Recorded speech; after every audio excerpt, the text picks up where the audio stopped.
Hello, and welcome to the Cosmic Force vlog. I'm Mark, and I like Star Wars a whole bunch. So much so, in fact, that I've put together this rewatch of all 8 saga films leading up to the Rise of Skywalker in December. And I'm not just doing it alone, I have roped in my wife Stephanie and our good friend and roommate Matt to share in the experience and rewatch them with me. And we're going to be sharing our thoughts on the movies, and today we're watching everybody's favorite sequel. No, I'm not talking about Terminator 2 Judgment Day. I'm talking about Empire Strikes Back, the follow-up to Star Wars, or as it's also known, Star Wars, A New Hope. So yeah, we're going to pass it over to these guys with some questions going into the movie. We're going to watch it, and then we're all going to catch up afterward to sound off on our thoughts and give our impressions of one of the best sequels ever made. So, yeah, let's get started with some questions. So, we're here to watch The Empire Strikes Back, Adiwan Revisited, cut. Yeah. We all like this one, right? We all think Empire is pretty great. Turning things around. Gonna fly to Bespin. I remember thinking it's, like, visually striking. But it does look great. It does look great. But I feel like it's like more like dramatic and less, or I guess it has Yoda in it. So. It has Yoda in it, but it's got a Wampa getting sliced open and Luke is being stored inside its remains. That's the Tauntaun. Yeah, what'd I say? Wampa. Oh, yes. The Wampa My is the mistake. abominable snowman. I just remember it being like more serious than the other two, right? Oh, yeah. It's got dismemberment. There's tension in it. There's like... betrayal.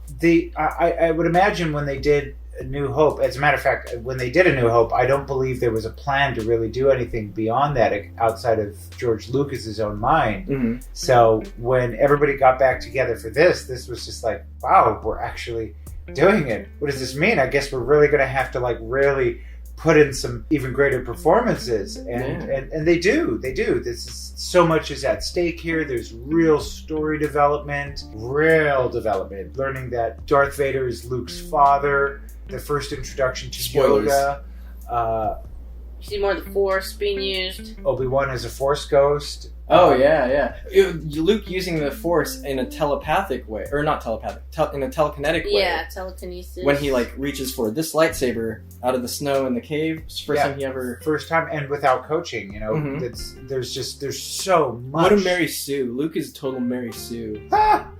He never got trained on how to do that. There's so much that happens in this one. I mean, there really is, and I can see why a lot of the hardcore fans will tell you that this is the best of all the films, and it's certainly, if it isn't the best for me, it's the second best under A New Hope, and I think in watching this today, I'll be able to, say, know for sure where it ranks. Yeah, it's definitely my second favorite right after A New Hope. And it's such a close second too. It's such a perfect companion piece for New Hope, whereas A New Hope was this high fantasy, very much like, I want to be a part of that world, I want to wield a lightsaber and everything. This one kind of takes you to the depths of like, oh, it's scary. Maybe I don't want to be part of this world, I'd rather be an observer. Yeah. It's kind of like the Harry Potter route. The Harry Potter route where in the Sorcerer's Stone and the Chamber of Secrets, like, this is fun, and why couldn't it be follow the trail of butterflies? Yeah, and then like later on you're like, oh man, like your friends are dying, okay. Yeah. Yeah. Got your hand cut off. Yeah. It's like, okay. Also, Irving Kershner directed this one, so it's like chronologically the first Star Wars film to not be directed by George Lucas. And he brought a lot of new cinematic techniques, like zooming in on a character, on a subject. We see, I think, possibly more pans, definitely more... just movement? Yeah, more camera movement throughout. I mean, but there's stillness is a good way to go too. Depends what you're going Also, for. first Star Wars film to feature the Imperial March.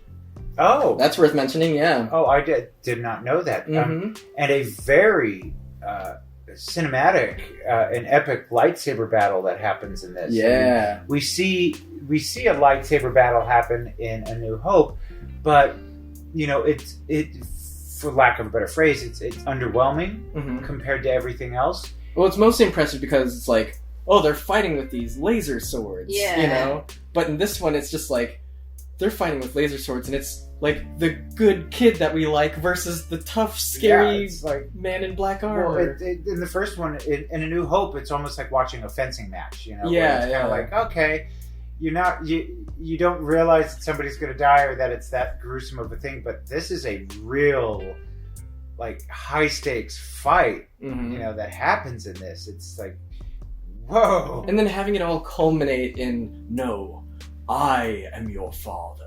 You know, it's just like, what? In the entire galaxy? How could this happen? It's like, he's lying! Man, what I would have given to have been one of those initial audience members to have seen A New Hope in 77, and then see this and just like, you know? Great twist. Yeah. Twist. Like the introduction of the M. Night Shyamalan twist. Yeah. You know, before M. Night Shyamalan. It's good. It really, really is. We don't see the Death Star in this, but the Empire, the drama of the Empire is still a real threat. It's full force existence, but it takes place everywhere else. You know, Yeah. so it shows us that they're not confined to this one battle station. That their presence throughout the galaxy is major. Mm-hmm. And like Vader's use of resources and trying to relentlessly pursue Luke, like when he sends Star Destroyers into that asteroid field, and they're like, Lord Vader, our chance of navigating an asteroid field, and he's just like, asteroids do not concern me, Admiral. You know, just like he just he's coming at them with like everything he has, like just killing his own people left and right, just in this pursuit of Luke. And I don't know if either of you know, Vader knew before Empire, probably about a year or two before Empire, that the young rebel pilot who blew up the Death Star, his last name was Skywalker. And he's been like chasing him. And so now, in this glorious, I'm going to say glorious, Disney era of Star Wars, I think I just lost a lot of followers, if we had any followers to begin with. We now get like canon fill-in for that time between A New Hope and Empire. And how Darth Vader learned that Luke is his son is he hired Boba Fett, which is how we knew him before Empire Strikes Back, to find out about the rebel pilot who blew up the Death Star. He tracked him to Tatooine, and then I think he found him at Obi-Wan Kenobi's hut. Wait, so how do you know like how he found out? Because of the comics. The Marvel comics. They tell a very comprehensive story to fill in the gaps between episodes. Yeah, that's true, because we have our first introduction to Emperor Palpatine in this one. Mm-hmm. Not played by Ian McDiarmid, by the way. But he says, he tells Vader, he says, I think it's young Skywalker must never become a Jedi, and so the name's already dropped, and we don't yet know that Vader was a Skywalker as well, but but knowing that after the fact, you know that, well, they knew previous to that conversation, so there was definitely, Vader had to have found out. I would love to see an in-between movie when Vader finds out, to kind of get an idea of the emotion behind that, to find out that he has a son and his son is alive, and on the opposite side of the court, playing for the other team. So that maybe, but Disney, let's just finish up this saga and then we will go into that. But this one really is just a fantastic benchmark in the whole franchise. It's definitely the pinnacle of these films. Mm-hmm. I feel like I don't remember as well as I thought I Really? did. Yeah. I don't remember much, I don't think. I remember it so well. Because I feel like I've seen it like once when I was really, really little, which I don't remember, and then I saw it like I guess a while back with you. Yeah, so I just we were saw it like house-sitting. twice. Yeah. Isn't that crazy? She's only seen it twice. So She's seen Return of the Return of the Jedi the most. yes, Return of the Jedi most. I've Walks. seen Empire Strikes Back many times. Don't know how many, but I know it's been a lot. Mm-hmm. Was like a Luke mad at Obi-Wan for lying to him? In Return of the Jedi, he kind of has A jab? I'm not mad at you, Obi-Wan, but be real with me. Vader betrayed and murdered my father. Could you explain? Could you unpack that a little bit? Because... We'll go into that for the Return of the Jedi episode. Yeah. How come I don't remember that? Oh my god! And then, what was Anakin's last name? Skywalker. Well, doesn't he know that Luke also has the same last name? Yes. So Boba Fett brings word to him. He's just like, the pilot you asked me to find, I found him, but he got away. His last name is Skywalker. Oh, and then that's when he realized. Yeah, and then Vader's just kind of silent, and Boba Fett's just like, peace out. I'm gonna take off then. No. Oh, I thought you were like saying that like he learned the name Skywalker. I didn't know that. Well, no, I mean, last name if was you only Skywalker. watch the movies, it seems like Darth Vader just learns totally nonchalant, no big deal from the Emperor Palpatine in that hologram, where he's just like, I have learned that it's Skywalker, and the son of Skywalker shall not become a Jedi, and Vader's just like, whatever you say, boss. And the last we catch that is in that scene with him and Luke where he's like, no, I am your father. Yeah. And we're all just like, excuse me? It seems like Vader had no emotional response to learning it in that scene. So, let me ask this of each of you, and I will give mine as well.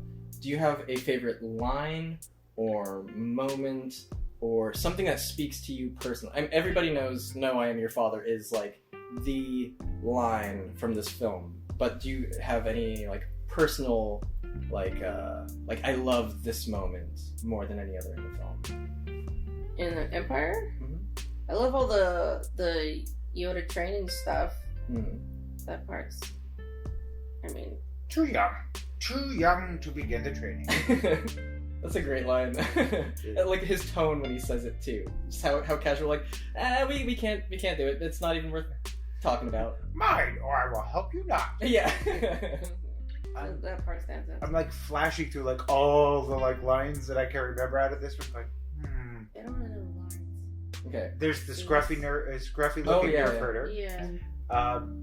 But I think one of the scenes that actually stands out for me, it probably because it's on the cover art or the poster art, is Han Solo and Leia, where Han is embracing Leia, and she's, you see this like development of this really like spark between the two of them that, she really is fighting, but she can't help but be attracted to the fact that he's such a dick. He's got like, charisma. What's it? Yeah. Girls like bad boys, kind of thing. Like, and he's a jerk sometimes, and she likes jerks. She kisses Luke in the beginning of the movie when she says to him like, "Well, maybe you don't know everything about women." Mm-hmm. When by the end of the movie, that's the line. That's the line. When she says to Han Solo, "I love you," and he says, "I know." Originally in the script, that line was, "I love you," and he says, "I know you are, but what am I?" Yeah, fun fact, not many people know that. That's a load of crap. Really? No. You're yanking my chain. Wasn't the line in the script like, "I love you too," but Han Solo was like, that's not what he would say. Mm-hmm. And I think when leaving that kind of creative decision up to the actor that's one of the better moments in any film, where an actor like was able to like course correct that, because it definitely plays way better to his character for him. Oh yeah. Oh no, I mean that moment would have been just kind of sad in the way it was written, but it's like iconic now, and also just so true to his character, not only because it's like cocky and smug, but the bittersweetness of it too. Oh god, there's a sincerity in his tone. Yeah, He knows that she loves him, and he does have feelings for her as well, and it plays to that without him becoming a softie on screen. Yeah. God, what a perfect moment. I feel like when he was released from the carbonite, that they should have like Leia probably let him have it with that line. You know what I mean? She's like, "That's the last thing you say to me." Like, what do you mean? Exactly. You're supposed to say it back. I That's was the real expecting you reason to why. maybe blow me a kiss. Yeah, that's the real reason why she like released or got on stage, just so she could tell them all. She wanted the last word. Yeah. Yeah. I love also, and we'll talk about this in Return of the Jedi, but I love the reverse of that. The I love you. Yeah, I know. no, that's man. That's the real reason, so she could say it back. Yeah. To see how it goes. She's like, now you know. She waited a whole movie to be like, yeah. this is my Finally. So my favorite line in all of Empire Strikes Back, and it's one that sparked kind of it was like a seed of change in the way that I thought about things, but it was, again, Yoda.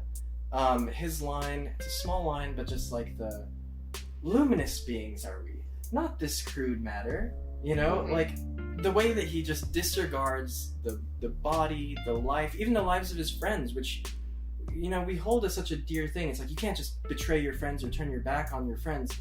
What Yoda says is, no, if you respect your friends and what they fight for, you will let them suffer the consequences of their own actions while you do what you need to do. And I mean, you know, the cosmic force was at play in all of this, shaping Luke's mistake. Luke went out unprepared to face Vader and suffered for it. And his friends suffered for it. And it was maybe the wrong call, just like Anakin turning to the dark side. But it is, as, you know, as the cosmic force shapes it all, and it's going in one direction, and it you know, like quantum physicists will tell you, the universe has a way of course correcting itself. Yeah. Always in motion is the future, because we just keep making choices that keep shaping and reshaping and developing the nature of reality and the fabric of time and space and all that stuff. So, luminous beings are we, not this crude matter. On that note? On that note, what do you say, guys? Shall we dive in? Oh, yes. Yum, yum, yum, yum. Alright, let's do it. Empire Strikes Back, baby!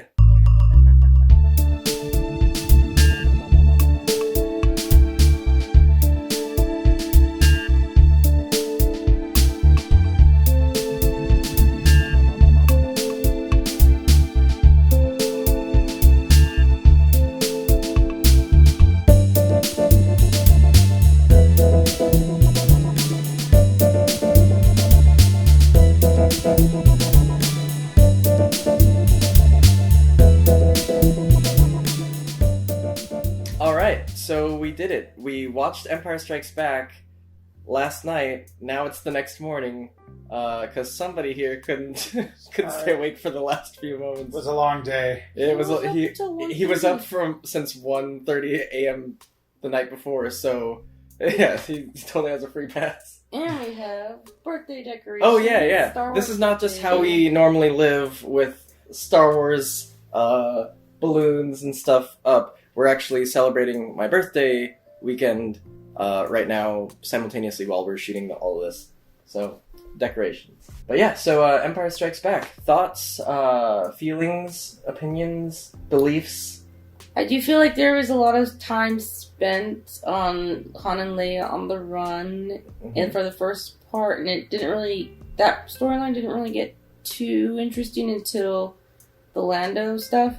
But I did like their banter back and forth. Like, I thought, like, them themselves were really cute. But, like, story-wise, I'm like, not much is happening. Mm-hmm. But the Yoda training stuff still, like, I love that stuff. Like, him, like, rummaging through his things. It's just like, can't get enough Yoda. He's super cute. Yeah, but, you know, back to that Han and Leia banter, though.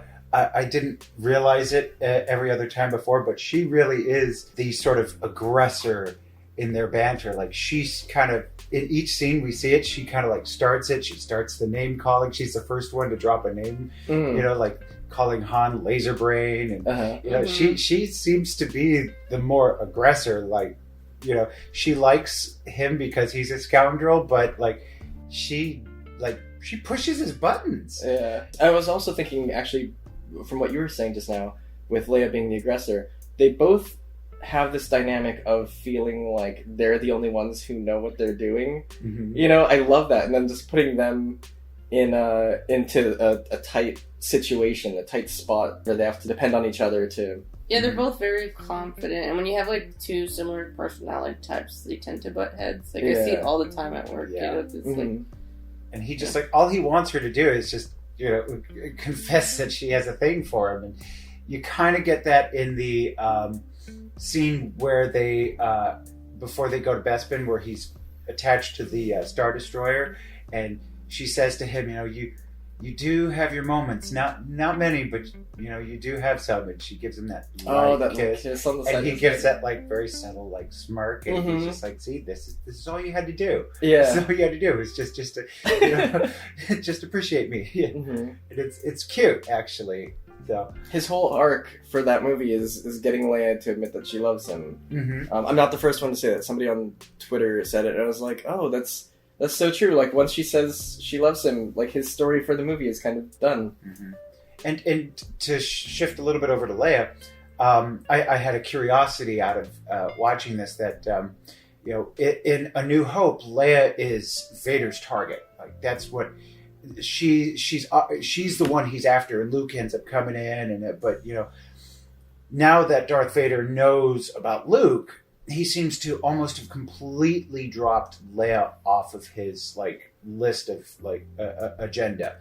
She is within his grasp at Bespin, and aside from the end of that whole section of the movie where he tells Lando to take Leia and the Wookiee to his ship, it seems almost like Darth Vader just doesn't care about her anymore. He's just like, all he needs her for is this bait, and he could care less.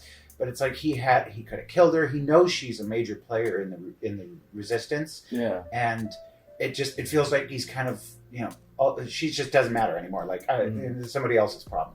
Well, actually, now that I think about it a little bit, he captured her to find the rebel base. And he found the rebel base, so maybe he's just like, well, your purpose is already served, so maybe that's part of it too. And also, like, if he can capture Luke, I think he's like, if I can just capture him, I can turn him to the dark side. If I can turn him to the dark side, I can make him my apprentice. And if he's my apprentice, we can take down the rebels, like, no problem. But, she's still, like, being a major player, she's a real threat to the Empire, especially because of her political status.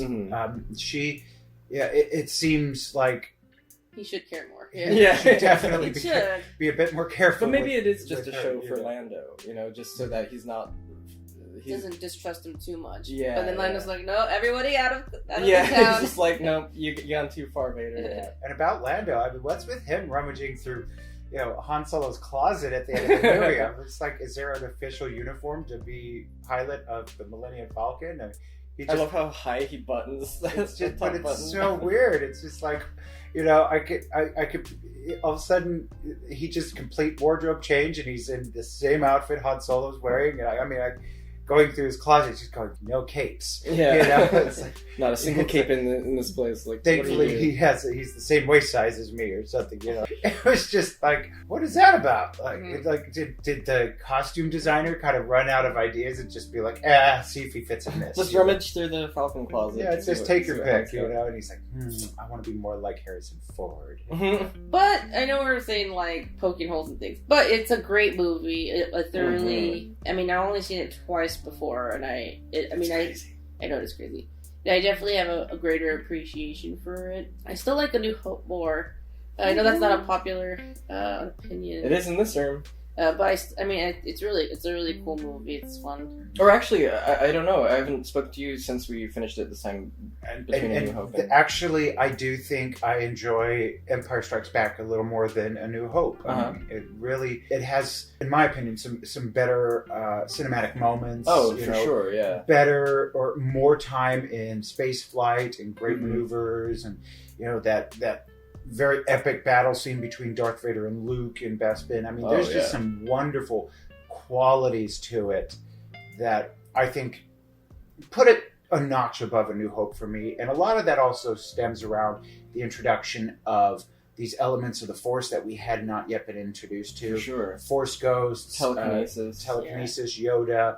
I mean, it's like it opening the proverbial Pandora's box of what is the Force, Yeah. The most we get of it in the first one, New Hope, is references by Obi-Wan, like, you must come with me to Alderaan and learn the ways of the Force, but that they kind of just don't really unpack that. Yeah, it's more like a mystical, like intuitive kind of way of interacting with reality rather than... And I guess you could say that the wisdom presented in The Last Jedi is almost like a remedy to the way that the Force is presented in Empire Strikes Back, where it we do see him lifting rocks. We do see the Force as become kind of more of like a power, you know?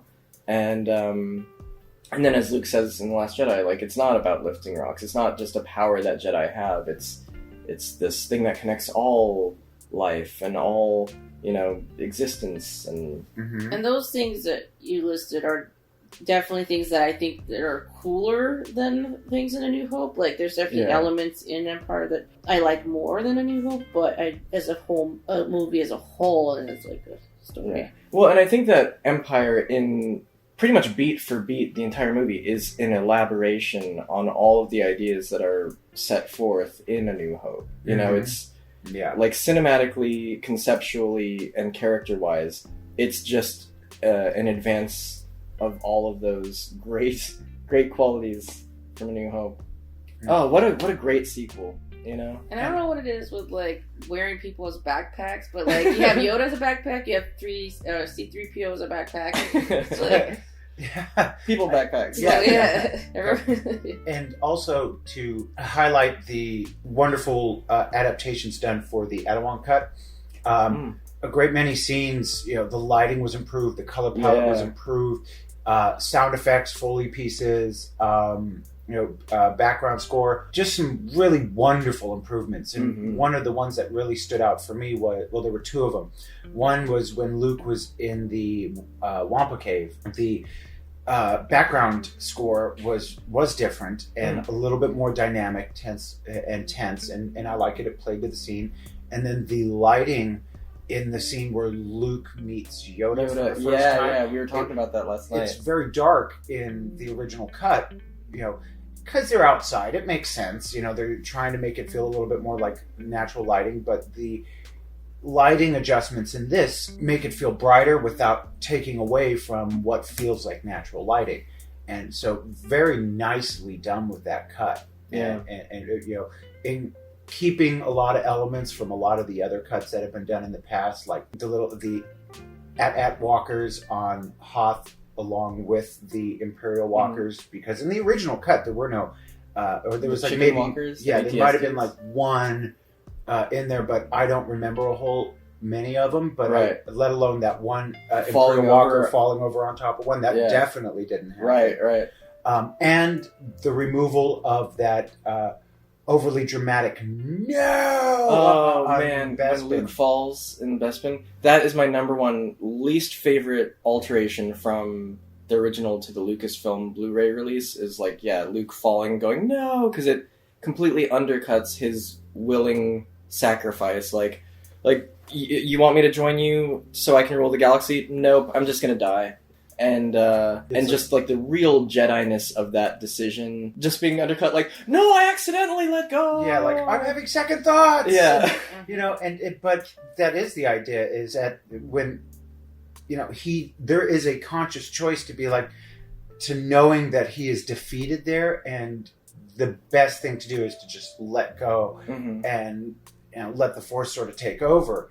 And it plays out to him, but so removing that extra no that they threw in there was really needed to be done. And I think the creators of the Adawan cut really knew what they were doing. I mean, being huge fans of the films, they really, really highlighted its strengths. And so, you know, cheers to you guys for that. One thing I appreciate about Star Wars is how they're not afraid to, like, cut off limbs, because I feel like with lightsabers that's gonna happen 100%. You know, if no one lost anything, it's like, how are you gonna, like, wield that thing for so long and not lose something? Yeah, really, in the prequels, when we saw the younglings training with the lightsabers, we should have seen an accidental dismemberment. Yeah. Just to be like, in canon, foot. it happens. It happens sometimes. But, I mean, they have good replacement technology for them, so they're okay, I guess. I know, like, and it gets really cauterized. Nice. The prosthetics,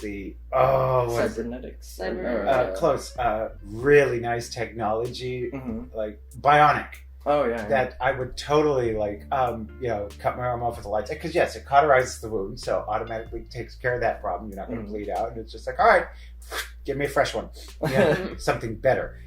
Yeah. So yeah, cool beans. So, what do you guys think about Luke's journey in The Empire Strikes Back?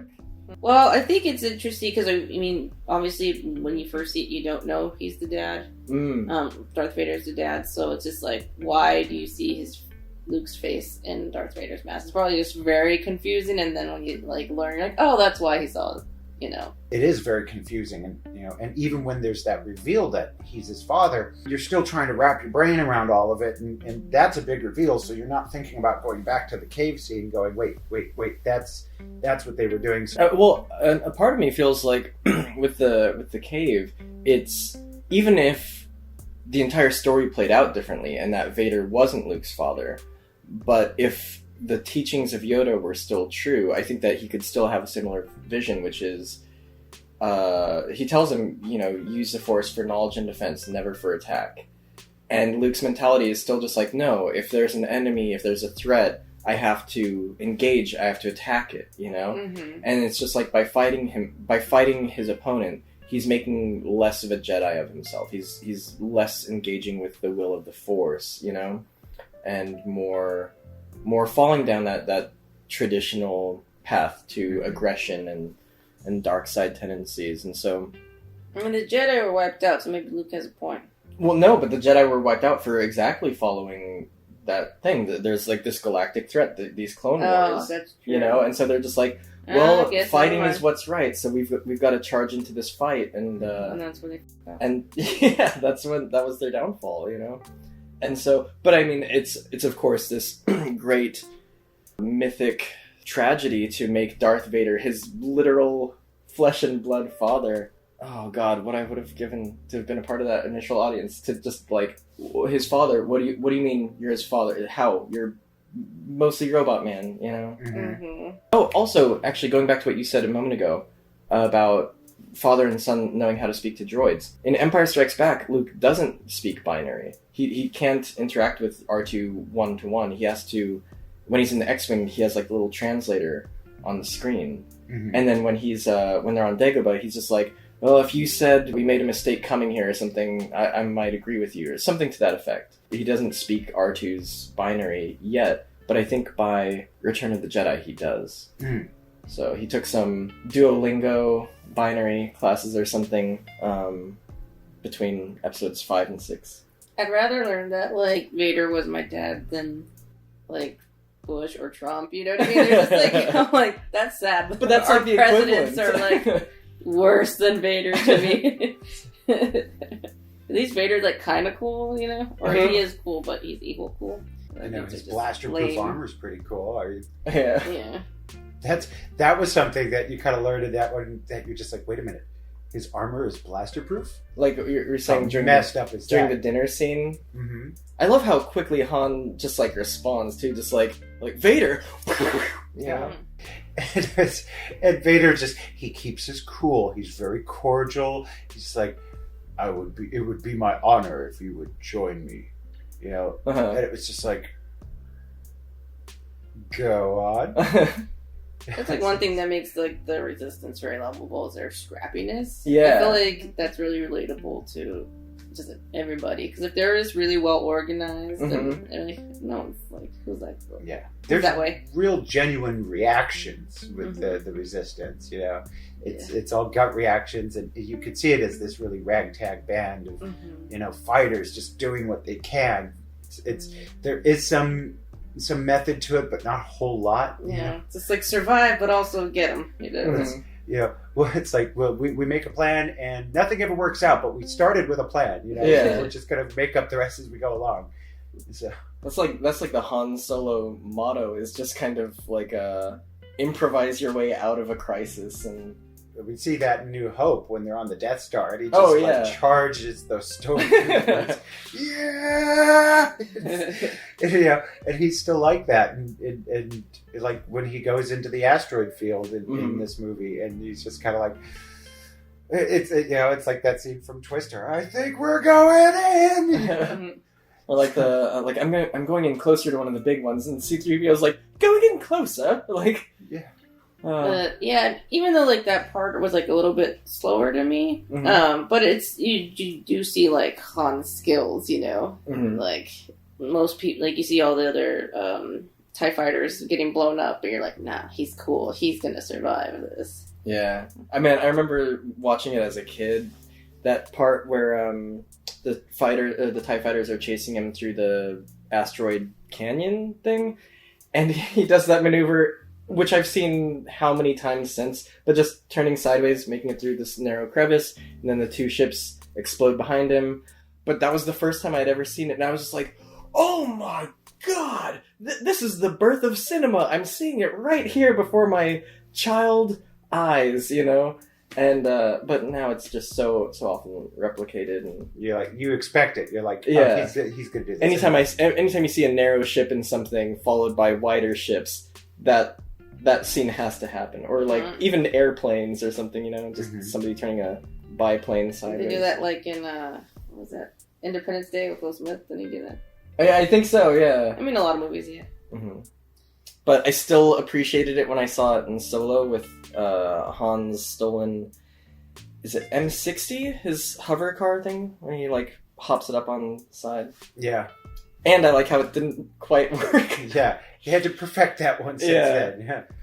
But, yeah, it's a wonderful film. Mm-hmm. You know, and it really is sort of like where it ends in this moment of like sort of somewhat despair and need for regrouping is a good spot to lead us into the next one. You know, Han Solo is being shipped off to Jabba the Hutt by means of Boba Fett, and everybody else is kind of like back at in this mobile convoy base. And they're just kind of like, all right, we will figure out a plan, and we're going to go after Han, and see you in a few months, you know, kind of thing. It was a good ending point on the film, and they pick it up at the right spot for the next one. I feel like they didn't need a whole lot of in between. It adds to the mystery of Luke's growth, you know, because when we see him in the beginning of Return of the Jedi, he's definitely of a different prowess. For sure. It keeps that mystery of the Force with it when they leave that gap for us. Mm-hmm. And next year, Marvel Comics are going to explore that whole area. They're going to take all that mystery away. But hopefully they'll replace that mystery with some cool stories. All right. You all feel good about this one? I feel good about this one. I feel good about this one. Yeah. So tune in next week when we finish off the original trilogy with Return of the Jedi. Many people's kind of underdog favorite of the original trilogy. And we'll be watching the Harmy's despecialized edition of that, which features Lapti Nek instead of Jedi Rocks in Jabba's Palace, the far superior John Williams composed musical number. So be here for that one, because that's going to be fun too. And her favorite, right? Yes, that I remember. Her favorite that she remembers. Well, like, from what I can recall, it's my favorite. But we'll see if it stays my favorite. Cool. We'll see then. All right. Woo! So there you have it, folks. Empire Strikes Back. Clearly one of the greatest sequels ever made.